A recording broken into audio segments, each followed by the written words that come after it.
Assalamualaikum warahmatullahi wabarakatuh. Perkenalkan, nama saya Yeni Herdiana, biasa dipanggil Yeni. Saya perawat ahli pertama di UPTD RSUD Sengayam dengan NDH 17 kelompok 2 angkatan 21. Pada kesempatan kali ini, saya akan memaparkan analisa isu efektivitas kinerja individu berdasarkan tupoksi perawat ahli pertama di UPTD RSUD Sengayam. Tugas jabatan fungsional perawat. Berdasarkan Peraturan Menteri Pendayagunaan Aparatur Negara dan Reformasi Birokrasi Nomor 35 Tahun 2019, pada Bab 4 Pasal 8 Nomor 2 Huruf A, tugas jabatan fungsional perawat yaitu melakukan kegiatan pelayanan keperawatan yang meliputi asuhan keperawatan dan pengelolaan keperawatan. Adapun uraian kegiatan tugas jabatan fungsional perawat, kategori keahlian sesuai jenjang jabatan ditetapkan dalam butir kegiatan sebagai berikut. Ada 51 butir kegiatan yang dapat dilakukan perawat ahli pertama. Bisa dilihat.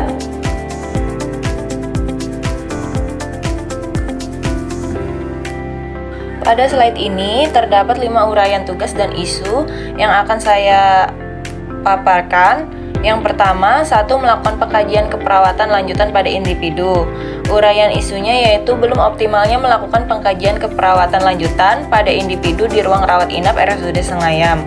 Yang kedua, uraian tugas melakukan upaya peningkatan kepatuhan kewaspadaan standar pada pasien, petugas, pengunjung sebagai upaya pencegahan infeksi. Uraian isunya belum optimalnya melakukan upaya peningkatan kepatuhan kewaspadaan standar pada pasien, petugas, pengunjung sebagai upaya pencegahan infeksi di ruang rawat inap RSUD Sengayam. Yang ketiga, melakukan tindakan pemenuhan kebutuhan rasa nyaman dan pengaturan suhu tubuh. Yaitu isunya belum optimalnya melakukan tindakan pemenuhan kebutuhan rasa nyaman dan pengaturan suhu tubuh di ruang rawat inap RSUD Sengayam. Yang keempat, melakukan pendidikan kesehatan pada individu pasien. Isunya belum optimalnya melakukan pendidikan kesehatan pada individu pasien di ruang rawat inap RSUD Sengayam. Yang kelima, melakukan sebagai pendokumentasian keperawatan. Uraian isunya belum optimalnya melakukan sebagai pendokumentasian keperawatan di ruang rawat inap RSUD Sengayam. Ada 5 isu yang akan dilakukan teknik tapisan menggunakan teknik tapisan APKL. Yang pertama, belum optimalnya melakukan pengkajian keperawatan lanjutan pada individu di ruang rawat inap RSUD Sengayam.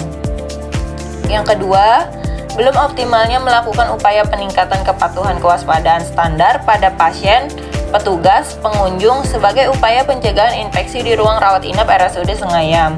Yang ketiga, belum optimalnya melakukan tindakan pemenuhan kebutuhan rasa nyaman dan pengaturan suhu tubuh di ruang rawat inap RSUD Sengayam. Yang keempat, belum optimalnya melakukan pendidikan kesehatan pada individu pasien di ruang rawat inap RSUD Sengayam. Yang kelima, belum optimalnya melakukan sebagai pendokumentasian keperawatan di ruang rawat inap RSUD Sengayam. Dari 5 isu tadi, telah dipilih 3 isu yang memiliki nilai tertinggi di antaranya. Yang pertama, pada ranking 1 yaitu belum optimalnya melakukan sebagai pendokumentasian keperawatan di ruang rawat inap RSUD Sengayam. Yang kedua, belum optimalnya melakukan pengkajian keperawatan lanjutan pada individu di ruang rawat inap RSUD Sengayam.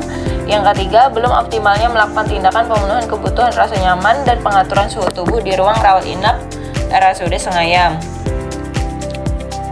Untuk fishbone diagram, masalah utama belum optimalnya melakukan pendokumentasian tindakan keperawatan di shock planning di ruang rawat inap RSUD Sengayam. Ada 4 penyebab, yaitu 1. Kurangnya pemahaman petugas tentang shock planning. Kedua, metode SPO di shock planning belum ada, dokumentasi di shock planning belum baku. Yang ketiga, material, dokumentasi masih manual menyebabkan shock planning tidak terdokumentasi dengan baik. Yang keempat, mesin, teknologi belum dioptimalkan untuk mendukung pelaksanaan shock planning.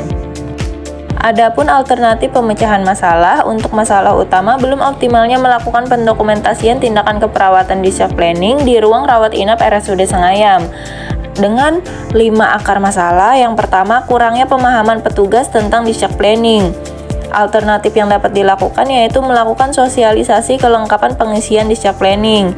Yang kedua, SPO discharge planning belum ada, kita bisa membuat SPO discharge planning. Yang ketiga, dokumentasi discharge planning belum baku, dapat membuat formulir discharge planning secara baku sesuai SPO yang telah disetujui. Yang keempat, dokumentasi masih manual menyebabkan discharge planning tidak terdokumentasi dengan baik. Kita dapat membuat pendokumentasian discharge planning secara lengkap dalam bentuk spreadsheet yang dapat diakses oleh petugas melalui link QR barcode. Yang kelima, teknologi belum dioptimalkan untuk mendukung pelaksanaan discharge planning. Alternatif yang dapat kita lakukan bisa dengan membuat pendokumentasian discharge planning dengan mengisi Google Form yang mudah diakses melalui link dan dilengkapi dengan QR barcode. Sekian pemaparan dari saya ucapkan terima kasih dan terima kasih untuk kesempatannya untuk Bapak pengampu materi yaitu Bapak Dr. Jainal Panani MOD.